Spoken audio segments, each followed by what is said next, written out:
ಇತ್ತೀಚೆಗೆ ಕನ್ನಡಿಗರ ನೆಚ್ಚಿನ ತಂಡ ಬೆಂಗಳೂರಿನ RCB ಚಾಂಪಿಯನ್ ಆಗಿದ್ದೇ ತಡ. ತಂಡದ ಮೊಟ್ಟ ಮೊದಲ ಮಾಲೀಕ ವಿಜಯ್ ಮಲ್ಯ ಮತ್ತೆ ಸಖತ್ತಾಗಿ ಸುದ್ದಿಯಲ್ಲಿದ್ದಾರೆ. RCBಯ ವಿಜಯೋತ್ಸವದ ಮೆರವಣಿಗೆಯಲ್ಲಿ ಕೂಡ ಅವರ ಫೋಟೋಗಳು ವಿರಾಟ್ ಕೊಹ್ಲಿ ಫೋಟೋ ಜೊತೆ ರಾರಾಜಿಸುತ್ತಿದ್ದವು. ಇಂತಹ ಸಮಯದಲ್ಲಿಯೇ 1 ಲಕ್ಷ ಕೋಟಿ ರೂಪಾಯಿ ಸಾಮ್ರಾಜ್ಯ ಕಟ್ಟಿದ್ದ ಮದ್ಯದ ದೊರೆ ವಿಜಯ್ ಮಲ್ಯ ಬೆಂಗಳೂರಿಗೆ ವಾಪಸ್ ಬರ್ತಾ ಇದ್ದಾರೆ ಅನ್ನೋ ಸುದ್ದಿ ಭಾರಿ ವೈರಲ್ ಆಗುತ್ತಿದೆ. ಈ ಎಲ್ಲ ಬೆಳವಣಿಗೆ ಮಧ್ಯೆ ವಿಜಯ್ ಮಲ್ಯ ಅವರು ರಾಜ್ ಶಮಾನಿ ಅವರೊಂದಿಗೆ 4 ಗಂಟೆಗಳ ಪಾಡ್ಕಾಸ್ಟ್ ನಲ್ಲಿ ಮಾತನಾಡಿದ್ದು ಬರೋಬ್ಬರಿ 9 ವರ್ಷಗಳ ನಂತರ ಸಾರ್ವಜನಿಕವಾಗಿ ಇಂತಹದೊಂದು ಕಾರ್ಯಕ್ರಮದಲ್ಲಿ ಕಾಣಿಸಿಕೊಂಡಿದ್ದಾರೆ. ಈ ಪಾಡ್ಕಾಸ್ಟ್ ನಲ್ಲಿ ಅವರು ಹಲವು ಬೆಚ್ಚಿ ಬೀಳಿಸುವ ವಿಷಯಗಳನ್ನು ಕೂಡ ಹಂಚಿಕೊಂಡಿದ್ದರು. ಕಿಂಗ್ ಫಿಶರ್ ಏರ್ಲೈನ್ಸ್ ವೈಫಲ್ಯದ ಬಗ್ಗೆ ಅವರು ಕ್ಷಮೆ ಯಾಚಿಸಿದ್ದಾರೆ. ಭಾರತದಲ್ಲಿ ವಿವಿಧ ವಂಚನೆ ಆರೋಪವನ್ನ ಎದುರಿಸುತ್ತಿರುವ ಮಲ್ಯ ನಾನು ಕಳ್ಳತನ ಮಾಡಿಲ್ಲ ಎಂದು ಆರೋಪವನ್ನ ನಿರಾಕರಿಸಿದ್ದಾರೆ. ಭಾರತಕ್ಕೆ ಬರುವ ಸೂಚನೆ ಬಗ್ಗೆ ಶಮಾನಿ ಕೇಳಿದಾಗ ಮಲ್ಯ ಅವರು ತಮ್ಮದೇ ಆದ ಕಾರಣಗಳನ್ನ ಮುಂದಿಟ್ಟಿದ್ದಾರೆ. ಭಾರತದಲ್ಲಿ ನನಗೆ ನ್ಯಾಯಯುತ ವಿಚಾರಣೆ ಮತ್ತು ಗೌರವಯುತ ಅಸ್ತಿತ್ವದ ಭರವಸೆ ಸಿಕ್ಕರೆ ನಾನು ಹಿಂದೆ ವಾಪಸ್ಸು ಭಾರತಕ್ಕೆ ಬರುವ ಯೋಚಿಸುತ್ತಿದ್ದೇನೆ. ನನಗೆ ಬೆಂಗಳೂರು ಅಂದ್ರೆ ತುಂಬಾನೇ ಇಷ್ಟ. ನಾನು ಬೆಂಗಳೂರನ್ನ ತುಂಬಾ ಮಿಸ್ ಮಾಡುತ್ತಿದ್ದೇನೆ ಅಂತ ಹೇಳಿಕೊಂಡಿದ್ದಾರೆ. ವಿಜಯ್ ಮಲ್ಯ ಅವರು ಭಾರತೀಯ ಬ್ಯಾಂಕುಗಳ ಗುಂಪಿಗೆ ಕಿಂಗ್ ಫಿಶರ್ ಏರ್ಲೈನ್ಸ್ ನೀಡಿದ 9,000 ಕೋಟಿ ಅಧಿಕ ಸಾಲವನ್ನ ಮರುಪಾವತಿಸಿದ ಆರೋಪವನ್ನ ಎದುರಿಸುತ್ತಿದ್ದಾರೆ. ವಿಜಯ್ ಮಲ್ಯ ಅವರು 2016ರಿಂದ ಯುನೈಟೆಡ್ ಕಿಂಗ್ಡಮ್ ನಲ್ಲಿ ಲಂಡನ್ ನಲ್ಲಿ ವಾಸಿಸುತ್ತಾರೆ. ಸ್ನೇಹಿತರೆ, ಇಂಥದೊಂದು ದೊಡ್ಡ ಸಾಮ್ರಾಜ್ಯವನ್ನ ಕಟ್ಟಿದಂತಹ ವಿಜಯ್ ಮಲ್ಯ ಅವರ ಬ್ಯಾಕ್ ಗ್ರೌಂಡ್ ನಿಮ್ಮಲ್ಲಿ ಎಷ್ಟು ಜನಕ್ಕೆ ಗೊತ್ತಿಲ್ಲ ಅಂದ್ರೆ ಈ ವಿಡಿಯೋನ ಮಿಸ್ ಮಾಡದೆ ಸಂಪೂರ್ಣವಾಗಿ ನೋಡಿ. ಆಮೇಲೆ ನಿಮ್ಮ ಕಾಮೆಂಟ್ಸ್ ಗಳನ್ನ ದಯವಿಟ್ಟು ಬರೆಯಿರಿ.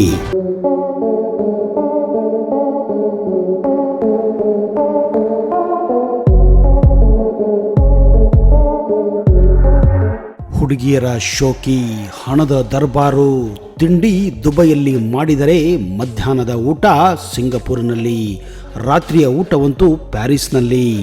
ರಾತ್ರಿಯಾದರೆ ಸಾಕು ಪಾರ್ಟಿ, ಮಜಾ, ಮಸ್ತಿ. ನಿಜ ಹೇಳಬೇಕಂದ್ರೆ ಇವನೇ ನೋಡಿ ನಿಜವಾದ ರಸಿಕರ ರಾಜ. IPLನಲ್ಲಿ RCB ತಂಡದ ಮಾಲೀಕ ಶೋಕಿಲಾಲ ವಿಜಯ್ ಮಲ್ಯ.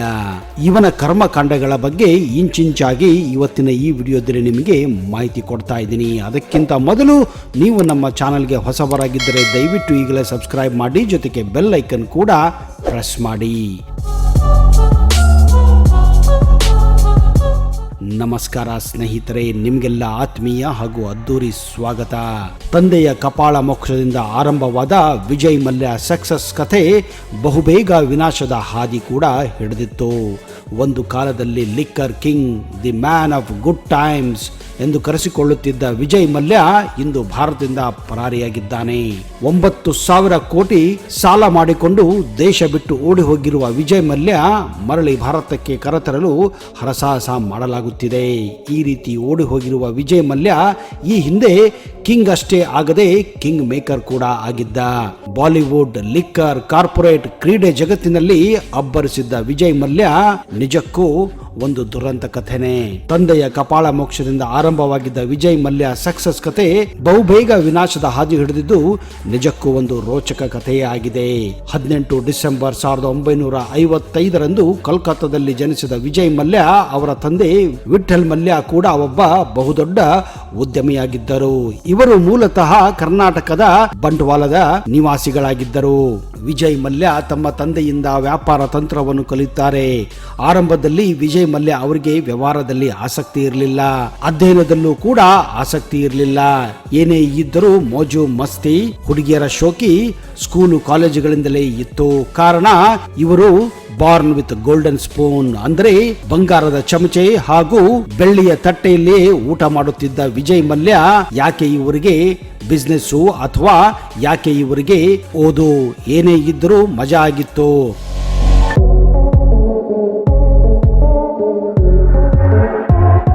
ವಿಜಯ್ ಮಲ್ಯ ಅವರ ಬೇಜವಾಬ್ದಾರಿಗೆ ತಂದೆ ವಿಠಲ್ ಮಲ್ಯ ಕೂಡ ಬೇಸರಗೊಂಡಿದ್ದರು. ಇದೇ ಕಾರಣ ಅವರಿಗೆ ಸಹಿಸಲಾಗದೆ ಒಂದು ದಿನ ಕರೆದು ಪಾಠ ಹೇಳಿ ಕಪಾಳ ಮೋಕ್ಷ ಮಾಡಿದ್ದರು. ತಂದೆಯ ಈ ಅಸಮಾಧಾನವನ್ನು ಕಂಡ ವಿಜಯ್ ಮಲ್ಯ ದಿನದಿಂದ ದಿನಕ್ಕೆ ಬದಲಾಯಿಸಿಕೊಂಡಿದ್ದರು. 28ನೇ ವಯಸ್ಸಿಗೆ ಕಿಂಗ್ ಫಿಶರ್ ಅನ್ನ ವಿಜಯ್ ಮಲ್ಯ ಆರಂಭಿಸುತ್ತಾರೆ. ತನ್ನ ತಂದೆಯಿಂದ ಮದ್ಯದ ವ್ಯಾಪಾರವನ್ನ ಮಲ್ಯ ಪಡೆದುಕೊಳ್ಳುತ್ತಾರೆ. ಹೀಗೆ ಅವರು ಕಿಂಗ್ ಫಿಶರ್ ವ್ಯವಹಾರವನ್ನ ಪ್ರಾರಂಭಿಸುತ್ತಾರೆ. ಟಿವಿ ಪತ್ರಿಕೆಗಳಲ್ಲಿ ಕಿಂಗ್ ಫಿಶರ್ ಬಿಯರ್ನ ಜಾಹೀರಾತು ಜಗತ್ತನ್ನು ಕೂಡ ಪ್ರಾರಂಭಿಸಿದ್ದರು. ಅಲ್ಲಿಯವರೆಗೆ ಭಾರತದಲ್ಲಿ ಈ ಮಟ್ಟಕ್ಕೆ ಬಿಯರ್ ಅನ್ನ ತೆಗೆದುಕೊಂಡು ಹೋಗಿದ್ದೇ ಈ ಮಲ್ಯ. 1978ರಲ್ಲಿ ಕಿಂಗ್ ಫಿಶರ್ ಪ್ರೀಮಿಯಂ ಹೆಸರಿನಲ್ಲಿ ಯುನೈಟೆಡ್ ಬ್ರೂವರೀಸ್ ಅಡಿಯಲ್ಲಿ ಬಿಯರ್ ಮಾರಾಟವನ್ನ ಪ್ರಾರಂಭಿಸಿದ್ದರು. ಬಿಯರ್ ವ್ಯಾಪಾರವನ್ನ ಉತ್ತೇಜಿಸಲು ಕಿಂಗ್ ಫಿಶರ್ ಕ್ಯಾಲೆಂಡರ್ ಅನ್ನು ಕೂಡ ಆರಂಭಿಸಿದ್ದರು. IPL ತಂಡವನ್ನ ಖರೀದಿಸುತ್ತಾರೆ. ಇದೆಲ್ಲವೂ ಅವರ ಕಿಂಗ್ ಫಿಶರ್ ಬಿಯರ್ ನ ಮಾರ್ಕೆಟ್ಗಾಗಿ ಒಂದು ಭಾಗವಾಗಿತ್ತು ಅಷ್ಟೇ.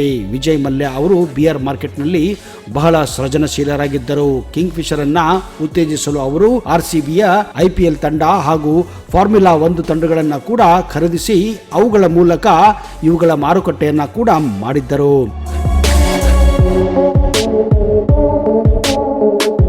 ಧೋನಿಯಿಂದ ಹಿಡಿದು ವಿರಾಟ್ ಕೊಹ್ಲಿ ಮತ್ತು ಕ್ರಿಸ್ ಗೇಲ್ ಅವರಂತಹ ಕ್ರಿಕೆಟಿಗರು ಉಲಾಲ್ಲಾ ಓ ಅನ್ನ ಟೂನ್ಗೆ ನೃತ್ಯ ಮಾಡಿರುವುದು ನೀವೆಲ್ಲ ಕಂಡಿದ್ದೇವೆ. ಎಲ್ಲದಕ್ಕೂ ಒಂದು ಅಂತ್ಯ ಅಂತ ಇರುತ್ತೆ ಸ್ನೇಹಿತರೆ. ಬಂತು ನೋಡಿ 2008ನೇ ಇಸ್ವಿ, ಶುರುವಾಯಿತು ನೋಡಿ ದ ಕಿಂಗ್ ಆಫ್ ಗುಡ್ ಟೈಮ್ಸ್ಗೆ ಬ್ಯಾಡ್ ಟೈಮ್. ಏರ್ ಇಂಡಿಯಾ ಖರೀದಿಸಿದ ನಂತರ ಮಲ್ಯ ತಂತ್ರವನ್ನು ಅರ್ಥ ಮಾಡಿಕೊಳ್ಳುವುದರಲ್ಲಿ ದೊಡ್ಡ ತಪ್ಪನ್ನ ಮಾಡಿಬಿಟ್ಟಿದ್ದರು. ಏರ್ ಡೆಕ್ಕನ್ ವಿಲೀನದೊಂದಿಗೆ ಅವರ 71 ವಿಮಾನದ ಫ್ಲೀಟ್ಗಳು ಮತ್ತು 30% ಪ್ರಯಾಣಿಕರು ಸಹ ಅವರ ಪಾಲಾಗಿದ್ದರು. ಏರ್ ಡೆಕ್ಕನ್ನ ಗ್ರಾಹಕರು ಕಿಂಗ್ ಫಿಶರ್ಗೆ ಬದಲಾಗುತ್ತಾರೆ ಎಂದು ಮಲ್ಯ ನಂಬಿದ್ದರು.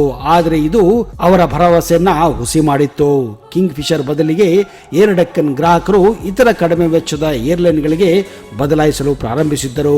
ಏರ್ ಡೆಕ್ಕನ್ ಬಗ್ಗೆ ಮಲ್ಯ ಅವರ ಭವಿಷ್ಯ ಸುಳ್ಳಾಗಿತ್ತು. ಕಿಂಗ್ ಫಿಶರ್ನ ಅವನತಿ 2011ರಿಂದ ಪ್ರಾರಂಭವಾಯಿತು. ಇವರ ವಿಮಾನ ಸಂಸ್ಥೆ ನಿರಂತರ ನಷ್ಟದಲ್ಲಿ ಓಡಲು ಪ್ರಾರಂಭಿಸಿತ್ತು. 3 ವರ್ಷಗಳಲ್ಲಿ 1000 ಕೋಟಿ ನಷ್ಟ. ವಿಮಾನ ಹಾರಾಟವನ್ನ ನಿಲ್ಲಿಸಬೇಕಾದ ಪರಿಸ್ಥಿತಿ ಕೂಡ ಉಂಟಾಗಿತ್ತು. ನೌಕರರ ಸಂಬಳವನ್ನ ನಿಲ್ಲಿಸಲಾಗಿತ್ತು. ಆದಾಯ ಕುಸಿಯಲು ಪ್ರಾರಂಭಿಸಿತ್ತು. ನಷ್ಟ ಹೆಚ್ಚಾಗಿ ತೊಡಗಿತ್ತು. ಸಾಲದ ಹೊರೆ ಹೆಚ್ಚಾಗತೊಡಗಿತ್ತು. ಸಾಲವನ್ನು ಕಡಿಮೆ ಮಾಡಲು ಮಲ್ಯ ಅವರು ಮಾರುಕಟ್ಟೆಯಿಂದ ಹಣವನ್ನು ಸಂಗ್ರಹಿಸಲು ಕೂಡ ಸಾಧ್ಯವಾಗಿರಲಿಲ್ಲ. ಇದೇ ಕಾರಣ ಕಿಂಗ್ ಫಿಶರ್ ಪರವಾನಗಿಯನ್ನ 2012ರಲ್ಲಿ ರದ್ದುಗೊಳಿಸಲಾಯಿತು. ಫೆಬ್ರವರಿ 2013ರಲ್ಲಿ ಅಂತಾರಾಷ್ಟ್ರೀಯ ಮಾರಾಟದ ಹಕ್ಕನ್ನು ಕೂಡ ಕಿಂಗ್ ಫಿಶರ್ಗೆ ರದ್ದುಗೊಳಿಸಲಾಗುತ್ತದೆ.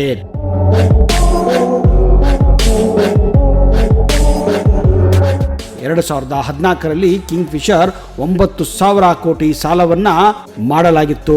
ಹೀಗಾಗಿ ವಿಜಯ್ ಮಲ್ಯ ಕಂಪನಿಯನ್ನ ಸ್ವತಃ ದಿವಾಳಿಯಾಗಿದೆ ಎಂದು ಘೋಷಿಸುತ್ತಾರೆ.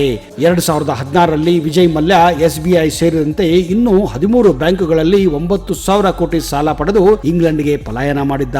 ಇವರು ಈ ರೀತಿ ಬಿಸ್ನೆಸ್ ಅಲ್ಲಿ ದಿವಾಳಿ ಆದರೂ ಕೂಡ ಇವರ ಪ್ರೈವೇಟ್ ಲೈಫ್ ಮಾತ್ರ ರಂಗುರಂಗಿನದೇ ಆಗಿತ್ತು. 1986ರಲ್ಲಿ ಅವರು ಏರ್ ಇಂಡಿಯಾದ ಗಗನ ಸಖಿ ಸಮೀರಾ ಶರ್ಮಾ ಅವರನ್ನ ಒಂದು ವಿಮಾನದಲ್ಲಿ ಭೇಟಿಯಾಗುತ್ತಾರೆ. ಈ ರೀತಿ ಅವರ ಈ ಭೇಟಿ ಮುಂದೆ ಸ್ನೇಹಕ್ಕೆ ತಿರುಗುತ್ತದೆ. ದಿನದಿಂದ ದಿನಕ್ಕೆ ಅವರನ್ನ ಡೇಟ್ ಮಾಡಲು ಪ್ರಾರಂಭಿಸುತ್ತಾರೆ. ಮುಂದೆ ಸಮೀರಾಳನ್ನೇ ವಿಜಯ್ ಮಲ್ಯ ಮದುವೆ ಕೂಡ ಆಗುತ್ತಾರೆ. ಅವರಿಗೆ ಸಿದ್ಧಾರ್ಥ್ ಮಲ್ಯ ಎಂಬ ಮಗನಿದ್ದಾನೆ. ಸ್ವಲ್ಪ ಸಮಯದ ನಂತರ ಅವರ ವಿಚ್ಛೇದನ ಕೂಡ ಆಗುತ್ತದೆ. ಆದಾಗ್ಯೂ ಮಲ್ಯ ಅವರು ತಮ್ಮ ಮೊದಲನೇ ಹೆಂಡತಿಯೊಂದಿಗೆ ಉತ್ತಮ ಸಂಬಂಧ ಹೊಂದಿದ್ದಾರೆ ಎಂದು ಒಂದು ಸಂದರ್ಶನದಲ್ಲಿ ಹೇಳಿಕೊಂಡಿದ್ದರು. ಜೂನ್ 1993ರಲ್ಲಿ ಮಲ್ಯ ಬಾಲ್ಯದಿಂದಲೂ ಸ್ನೇಹಿತೆಯಾಗಿದ್ದಂತಹ ಪ್ರಸ್ತುತ ಹೆಂಡತಿ ರೇಖಾ ಅವರನ್ನ ವಿವಾಹ ಆಗುತ್ತಾರೆ. ಅವರಿಗೆ 2 ಮಕ್ಕಳಿದ್ದಾರೆ. ಒಬ್ಬಳ ಹೆಸರು ಲಿಯಾನಾ ಮತ್ತು ಇನ್ನೊಬ್ಬಳು ತಾನ್ಯಾ. ಅಷ್ಟೇ ಅಲ್ಲದೆ ವಿಜಯ್ ಮಲ್ಯ ಈಗ ಇಂಗ್ಲೆಂಡ್ನಲ್ಲಿ ಇದ್ದರೂ ಕೂಡ 3ನೇ ಮದುವೆಗೆ ತಯಾರಿ ನಡೆಸಿದ್ದಾರೆ ಎನ್ನುವ ಊಹಾಪೋಹಗಳು ಕೂಡ ಕೇಳಿ ಬರುತ್ತಿವೆ. ಅವರು ಹೇಳುವ ಪ್ರಕಾರ ಅವರು ಪ್ರತಿನಿತ್ಯ ಬೆಳ್ಳಿಯ ತಟ್ಟೆಯಲ್ಲಿ ಊಟ ಮಾಡುವುದು ಹಾಗೂ ಬಳಸುವುದು ಚಿನ್ನದ ಸ್ಪೂನನ್ನೇ.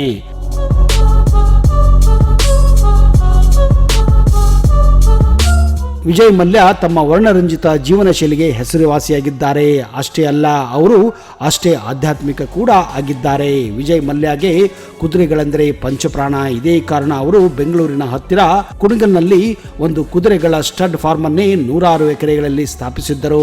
ತಮ್ಮ ಕುದುರೆಗಳನ್ನೇ ರೇಸ್ಗಳಲ್ಲಿ ಕೂಡ ಓಡಿಸುತ್ತಿದ್ದರು. ವಿಜಯ್ ಮಲ್ಯ ಶಬರಿಮಲೆ ಅಯ್ಯಪ್ಪನ ಪರಮ ಭಕ್ತರಾಗಿದ್ದಾರೆ. ಇವರು 42 ದಿವಸಗಳ ಕಾಲ ಮಾಲೆಯನ್ನು ಹಾಕಿ ಕರೆಯ ಬಟ್ಟೆಯನ್ನು ಹಾಕಿ ಅಯ್ಯಪ್ಪನ ಸೇವೆ ಮಾಡುತ್ತಿದ್ದರು ಹಾಗೂ ಬರಿಗಾಲ್ನಲ್ಲಿ ಶಬರಿಮಲೆಗೂ ಕೂಡ ಹೋಗಿ ಬಂದಿದ್ದಾರೆ. Art of living Shri Shri Ravishankar ಇವರ ಗುರುಗಳಾಗಿದ್ದಾರೆ. ಈಗಲೂ ಅವರ ಧ್ಯಾನವನ್ನು ಕೂಡ ವಿಜಯ್ ಮಾಡುತ್ತಾರೆ. ಅಷ್ಟೇ ಅಲ್ಲದೆ ವಿಜಯ್ ಮಲ್ಯ ತಿರುಪತಿ ತಿಮ್ಮಪ್ಪನ ಮಹಾನ್ ಭಕ್ತರು. 2012ರಲ್ಲಿ ತಿರುಪತಿ ತಿಮ್ಮಪ್ಪನಿಗೆ 3 ಕೆಜಿ ತೂಕದ ಚಿನ್ನದ ಆಭರಣವನ್ನ ಅರ್ಪಿಸಿದ್ದರು. ವಿಶೇಷ ಏನೆಂದ್ರೆ ವಿಜಯ್ ಮಲ್ಯ ತಿಂಗಳಿಗೆ ಒಮ್ಮೆ ಏಕಾದಶಿ ಉಪವಾಸ ಕೂಡ ಮಾಡುತ್ತಾರೆ ಅಂದ್ರೆ ನೀವು ನಂಬಲೇಬೇಕು. ಇವರು ಪ್ರತಿ 6 ತಿಂಗಳಿಗೊಮ್ಮೆ ಕುಕ್ಕೆ ಸುಬ್ರಹ್ಮಣ್ಯ ತಿರುಪತಿ ತಿಮ್ಮಪ್ಪನ ದರ್ಶನ ಪಡೆಯುವುದು ತಪ್ಪುತ್ತಿರಲಿಲ್ಲ. ಅಷ್ಟೇ ಅಲ್ಲದೆ ಕುಕ್ಕೆ ಸುಬ್ರಹ್ಮಣ್ಯ ದೇವಸ್ಥಾನಕ್ಕೆ ಹಿಂದೆ 8 ಮಿಲಿಯನ್ ರೂಪಾಯಿಯನ್ನು ಕೂಡ ಕಾಣಿಕೆಯಾಗಿ ಕೊಟ್ಟಿದ್ದಾರೆ. ನಿಮಗೆಲ್ಲ ಗೊತ್ತಿರುವ ಹಾಗೆ ಇಂಗ್ಲೆಂಡಿನ ಮ್ಯೂಸಿಯಂನಲ್ಲಿ ಇದ್ದ ಟಿಪ್ಪು ಸುಲ್ತಾನ್ ಖಡ್ಗವನ್ನ ಭಾರತಕ್ಕೆ ತಂದಿದ್ದು ಈ ವಿಜಯ್ ಮಲ್ಯನೇ. ಇಷ್ಟೆಲ್ಲ ಇರುವ ಈ ವಿಜಯ್ ಮಲ್ಯಗೆ ಹುಡುಗಿಯರ ಶೋಕಿ ಅಂತೂ ತುಂಬಾನೇ ಇತ್ತು. ಇದೇ ಕಾರಣ ಅವರ ಜೊತೆ ಹಲವಾರು ಹುಡುಗಿಯರ ಸಂಬಂಧಗಳು ಇತ್ತು ಎಂದು ಹೇಳಲಾಗುತ್ತಿದೆ. ಉದಾಹರಣೆಗೆ ದೀಪಿಕಾ ಪಡುಕೋಣೆ, ಕತ್ರಿನಾ ಕೈಫ್ ಹಾಗೂ ಇನ್ನೂ ಅನೇಕ ಮಾಡೆಲ್ಗಳ ಜೊತೆ ಅವರ ಸಂಬಂಧಗಳು ಇದ್ದವು ಎಂದು ಊಹಾಪೋಹಗಳು ಇದ್ದವು. ಇದೇ ಕಾರಣ ಅವರನ್ನ ರಸಿಕ ರಾಜ ಎಂದೇ ಕರೆಯಲಾಗುತ್ತದೆ. ಆದರೆ ಈಗ ಈ ರಸಿಕ ರಾಜ ಇಂಗ್ಲೆಂಡಿನಲ್ಲಿ ಮಜಾ ಮಾಡಿಕೊಂಡು ಮಜವಾಗಿದ್ದಾನೆ.